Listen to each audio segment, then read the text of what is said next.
What is going on, guys? DBG here, and in this video I'm ending it, lads. I'm ending something that I've spent way too much time on.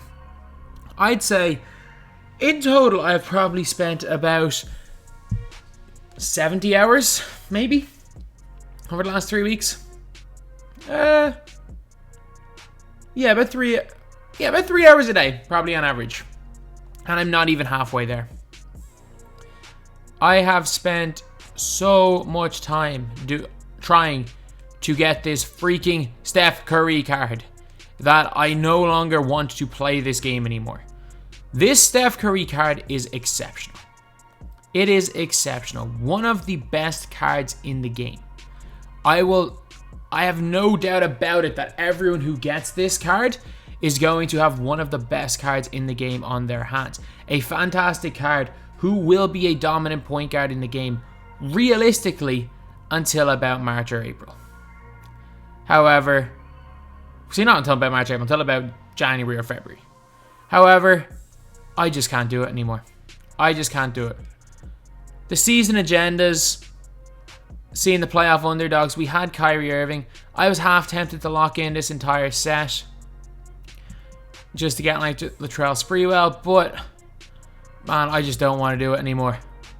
I just don't want to do it. I don't want to play unlimited. I don't want to play TT offline. Heck, I actually have fun. The most fun I have fun playing this game, just messing about in TT online. That is what I enjoy doing in this game. Unlimited, you know what? Unlimited was fine going for Pierce. It was fine going for Pierce, but like all I'm doing is screwing over others. And that is the simple fact about it. Is all I'm doing right now is screwing over other people.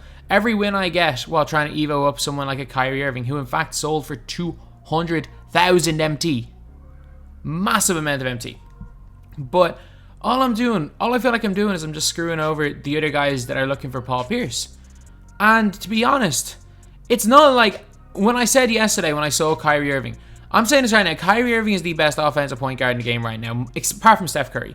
And you can argue that there's certain things that Kyrie does better, especially if you can get a Hall of Fame range extender badge in Kyrie Irving. But like, man, if you're looking at badges are expensive, but there are days, like you can find, range extender badges are expensive. But on Fridays, you can find range extender badges for 6,000 MT. I bought a bunch of them for 6,000 MT. And for that price, you can get pretty much, whatever, it's about 15k to get someone with the gold range. Not too bad. Not too bad at all. And the thing is, like, is Stockton that much better than Curry? Or that much worse than Curry? To an extent, yes. So I'm going to explain why. So John Stockton has got better passing stats. He's got similar goal badges, and Stockton has got gold clamps. I put gold range on Stockton. I'm pretty sure, can Stockton get Hall of Fame range? That's the question. He can. Range extender is still on his upgraded badges. So if you can get a Hall of Fame range badge, you can put it on Stockton. Release-wise, for leaners, I use the stick, and that's one of the big things, that the Curry leaner is great with the button. But like, Stockton's got a better dunk, Curry's got that range extender, Curry's a little bit better, but Curry's a better dribbler. I will say that right now. Curry has got the Curry escape, the Curry slide, which is absolutely exceptional. It is one of the, it's when you kind of like flick back a diagonal and hold R2, and you kind of go into some sideways stutter step animation, and you can grab people really easily off it. But that's the thing. I can't dribble. My playstyle does not rely on dribbling. My playstyle in this game relies on me running past people. And I make no, like, I will say that, like, it's not that, I will say it's a more skill to do, but man, I don't dribble the ball. Why would I need Steph? Yes, Steph would be exceptional. I would love Steph Curry. And I don't want this to be an argument that Steph Curry is, like, that I would say that John Stockton's better than Steph Curry, because he's not. But for me, they are so similar that why would I spend the next at least another 50 hours going for John Stockton, or going for Steph Curry when I have John Stockton? For me, it is just not worth it. For some people it is. Fair play to Print, fair play to the guys that are all close to him or that have already got Steph Curry. It is a serious grind. Not taking anything away from them. But for me, I dreaded playing unlimited. I dreaded going into TT offline.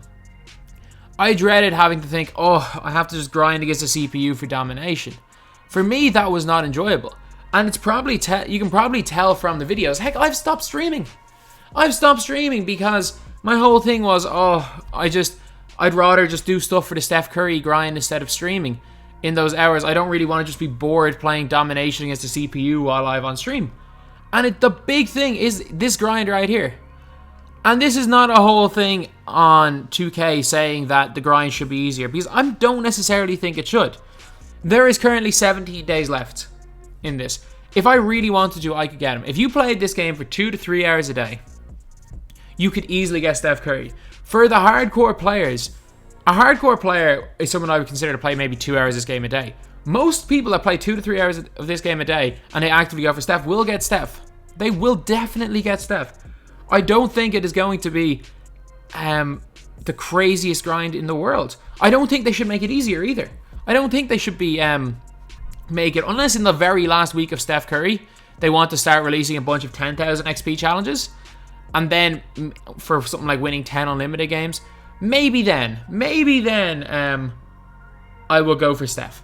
But if not, then that's fine. Like, people will get it. So even in future seasons, I don't necessarily think that the grind should be any different.